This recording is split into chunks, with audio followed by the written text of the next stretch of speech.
এটা হচ্ছে সিরাজগঞ্জ জেলা শহরের সিরাজগঞ্জ পৌরসভার যে কবরস্থানটা, সিরাজগঞ্জ পৌর কবরস্থান, সেই কবরস্থান। এটার নাম হচ্ছে রহমতগঞ্জ কবরস্থান। আমার বাবা, আমার দাদি এবং আমার আরও অনেক আত্মীয় স্বজন এই কবরস্থানে ঘুমিয়ে আছে। এই 7 আর 6 নম্বর গাছের মধ্যে এই যে আপনারা দেখতে পাচ্ছেন, প্রথমে একটা মেহগনি গাছ টিনের ঘরের সাথে, তারপরে 2, 3, 4, এই 5, এই 6, এই 7, এই যে লাস্টের দুইটা, এই দুইটা থেকে আপনার হচ্ছে গিয়ে 15 ফিট আর কি হচ্ছে দক্ষিণ সাইডে আমার বাবার কবর। আমার পিছনে যে উঁচু জায়গাটা দেখতে পাচ্ছেন, আমি একদম কবরস্থানের শেষ মাথা থেকে দেখাচ্ছি। এই কবরস্থানটা অনেক বড়। আমার পিছনে যে উঁচু জায়গাটা দেখতে পাচ্ছেন, এখানে মূলত যখন বন্যা হয়, বন্যার সময় তো সিরাজগঞ্জ শহরে পানি ওঠে। আপনারা জানেন সিরাজগঞ্জ নদীমাতৃক শহর। সো পানি ওঠার কারণে এখানে তখন মানুষজন আসলে মানুষের কবর দিতে একটু কষ্ট হয়ে যায়। সেই কারণে আমি আবারও দেখাচ্ছি, পিছনে উঁচু দেখতে পাচ্ছেন, এইখানে হচ্ছে বন্যার সময় কবর দেওয়া হয়। চারিপাশের দৃশ্য যদি আমি আপনাদেরকে দেখাই, সুন্দর প্রশস্ত একটা রাস্তা হয়েছে। এই রাস্তাটা আগে এতটা মোটা ছিল না, চিকন ছিল। খুব রিসেন্ট আর কি এই রহমতগঞ্জ কবরস্থানের পাশের এই রাস্তাটা 8 লেন সমৃদ্ধ হয়েছে। এবং অনেক সুপ্রিয় দর্শক মণ্ডলী, আসসালামু আলাইকুম ওয়া রাহমাতুল্লাহি ওয়া বারাকাতুহু।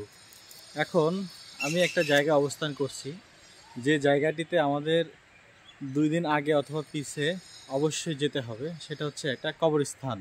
এটা হচ্ছে সিরাজগঞ্জ জেলা শহরের সিরাজগঞ্জ পৌরসভার যে কবরস্থানটা, সিরাজগঞ্জ পৌর কবরস্থান, সেই কবরস্থান। এটার নাম হচ্ছে রহমতগঞ্জ কবরস্থান।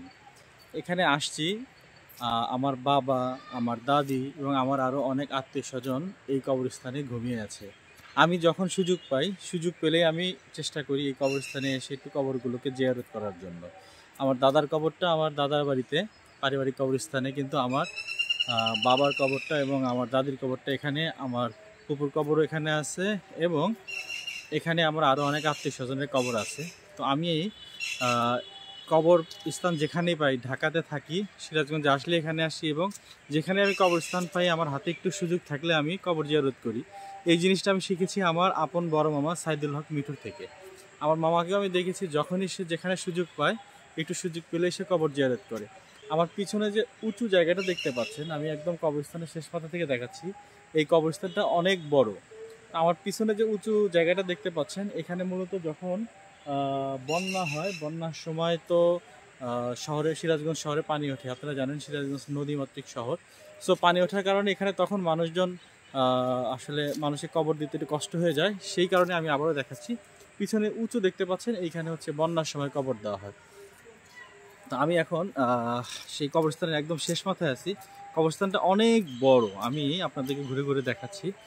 আর অবশ্যই আপনারা যখনই যেভাবে সুযোগ পাবেন, আপনারা যখন কোনো কবরস্থানের আশেপাশে যাবেন, অবশ্যই সালাম দিবেন, আসসালামু আলাইকুম ইয়া হালাল কবর, এবং সাথে সময় থাকলে অবশ্যই কবর জিয়ারত করে দিবেন। এটা হচ্ছে খুবই দরকারি একটা কাজ। কারণ কি, এই পৃথিবী থেকে প্রত্যেকটা মানুষকে মরে যেতে হবে, প্রত্যেকটা মানুষ মরে যাবে, সেখানে কোনো সন্দেহ নাই, নিঃসন্দেহে মানুষকে মরে যেতে হবে।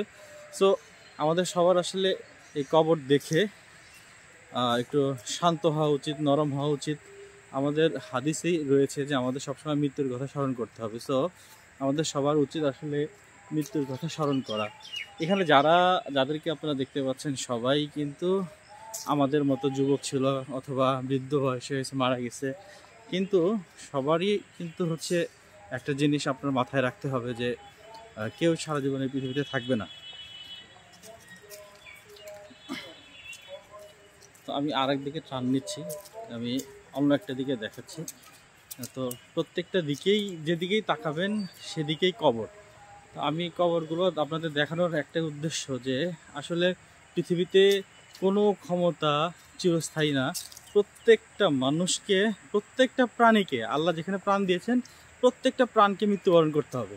সো আমরা যেহেতু আল্লাহ সৃষ্টি, আমাদেরও মৃত্যুবরণ করতে হবে। যার কারণে আমাদের অবশ্যই এমন কিছু দুনিয়াতে করা যাবে না, যার কারণে পরকালে গিয়ে আমাদের আল্লাহর মুখোমুখি হয়ে শাস্তির সম্মুখীন হতে হয়। তো বন্ধুরা, আমি কবরস্থানের আরেকটা প্রান্ত আপনাদের দেখালাম। আমি কিন্তু পিছন থেকে আস্তে আস্তে সামনের দিকে চলে যাচ্ছি। তো আমি যদি দেখাই, দেখতে পাচ্ছেন এটা হচ্ছে পিছন সাইডটা, আর এটা হচ্ছে আমাদের সামনের সাইডটা ওইদিকে রাস্তা। কবরস্থানটা অনেক বড়। সিরাজগঞ্জ শহরের মধ্যে সবথেকে বড় দুইটা কবরস্থান, একটা হচ্ছে সিরাজগঞ্জ পৌর কবরস্থান যেটা রহমতগঞ্জে অবস্থিত, আর একটা হচ্ছে মালসাপাড়ায় সিরাজগঞ্জ শহরে ঢুকতেই। সো আপনাদের কাছে আমার একটা অনুরোধ, আপনারা যখনই যেখানে কবরস্থান পাবেন অবশ্যই কবর জিয়ারত করবেন, কবরবাসীর জন্য দোয়া করবেন। এবং মৃত মানুষ বা কবরবাসীকে দেখলে তখন কিন্তু যে কোনো মানুষের মনটা একটু নরম হয়ে যায়। এই জন্যই হাদিসে আছে যে তোমরা বেশি বেশি করে মৃত্যুর চিন্তা করো, বেশি বেশি করে কবরের জিয়ারত করো, আর এবং অসুস্থ মানুষকে হসপিটালে দেখতে যাও।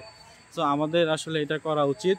আমি যখনই সুযোগ পাই, ঢাকাতে পারি বা সিরাজগঞ্জে পারি বা যেখানেই পারি, কবরস্থান পেলে, কবরস্থান দেখলে আমি কবর জিয়ারত করি।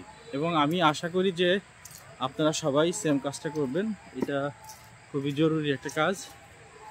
আমি এখন কবরস্থানের সামনের দিকে চলে যাচ্ছি, পিছনে গিয়েছিলাম, পিছন থেকে সামনের দিকে যাচ্ছি মূলত কারণ আমার বাবা মারা গেছে 1998 সালে, তখন সম্ভবত আমি ক্লাস 2 বা 3-তে পড়তাম। আমি আমার বাবার কবরের দিকে এখন যাচ্ছি।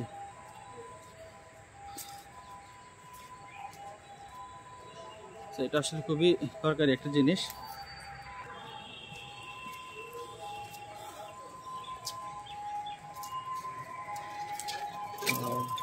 দর্শক, আমি এখন প্রায় কবরস্থানের একদম সামনে চলে আসছি। আপনারা দেখতে পাচ্ছেন এটা হচ্ছে সামনে, এই যে মেইন গেটটা, মেইন রাস্তাটা একদম অনেক বড় একটা রাস্তা। তো এই রাস্তা দিয়ে আমি আগে প্রতিদিনই যেতাম, কারণ আমার কলেজ ছিল সিরাজগঞ্জ পলিটেকনিক ইনস্টিটিউট, আমি সিরাজগঞ্জ পলিটেকনিকের ছাত্র ছিলাম, সেই কারণে কবরস্থানের সামনে দিয়ে যেতে হতো। আমি যখনই সুযোগ পাইতাম তখনই চলে যেতাম বাবার কবরের কাছে।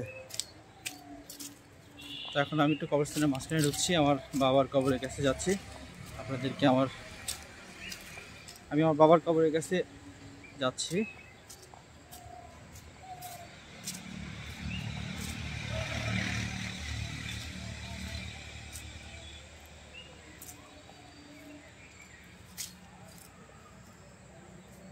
আসলে দর্শক, আমি আমার বাবার কবরের ওখানে আমি কোনো চিহ্ন দেই নাই, কোনো নাম বা নেম প্লেট দেই নাই, না দেওয়ার কারণ এগুলো নাকি দিতে হয় না, সেই জন্য দেই নাই। বাট আমি একটা জিনিস করে রাখছি, আপনাদের দেখাই। এইখানে যে গাছগুলো আছে না, এই যে হচ্ছে মেইন রাস্তাটা, এই রাস্তাটা থেকে যে বেগুনি গাছগুলো দেখতেছিলেন, আমার বাবার যখন কবর দেওয়া হয় তখন এই গাছগুলো সবে মাত্র গাছছে, আমার মনে আছে। আর কয়টা গাছ পরে, কয় ফিট পরে আমার বাবার কবরটা, এটা আমি মাথায় রেখে দিয়েছি। আমার ছোট ভাইকেও আমার সেটা জানানো দেওয়া আছে, এবং আমার যে ছেলে হয়েছে সেই ছেলেটা যখন বড় হবে তখন আমি তাকে এই প্র্যাকটিসটাই করাবো, আমার বাবার কবরের কাছে নিয়ে আসাবো। এবং আমি দেখাচ্ছি যে আমি 1 2 3 4 5 6 7, এই 7 আর 6 নম্বর গাছের মধ্যে, এই যে আপনারা দেখতে পাচ্ছেন প্রথমে একটা মেহগনি গাছ টিনের ঘরের সাথে, তারপরে 2 3 4, এই 5, এই 6, এই 7, এই যে লাস্টের দুইটা, এই দুইটা থেকে আপনার হচ্ছে গিয়ে 15 ফিট আর কি হচ্ছে দক্ষিণ সাইডে আমার বাবার কবর। আমার বাবার কবরের পাশে আরও কিছু কবরের সাইনবোর্ড দেওয়া আছে, সেগুলো মূলত আমি মনে রাখছি, যেরকম সূর্য বেওয়া নামের একটা ছিল, এখন দেখতে পাচ্ছি না।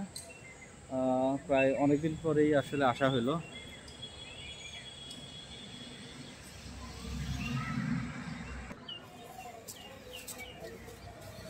তো প্রিয় দর্শক মণ্ডলী, এখন আমি আমার বাবার কবর জিয়ারত শেষে কবরস্থান থেকে বের হলাম। এই হচ্ছে রহমতগঞ্জ পৌর কবরস্থান। আর কবরস্থানের চারিপাশের দৃশ্য যদি আমি আপনাদেরকে দেখাই, সুন্দর প্রশস্ত একটা রাস্তা হয়েছে। এই রাস্তাটা আগে এতটা মোটা ছিল না, চিকন ছিল, খুব রিসেন্ট আর কি। এই রহমতগঞ্জ কবরস্থানের পাশের এই রাস্তাটা 8 লেন সমৃদ্ধ হয়েছে এবং অনেক সুন্দর করে করা হয়েছে। তো সবাই কবরবাসীর জন্য দোয়া করবেন, সবাই আমার বাবার কবরের জন্য দোয়া করবেন, আমার আত্মীয় স্বজনের কবরের জন্য দোয়া করবেন।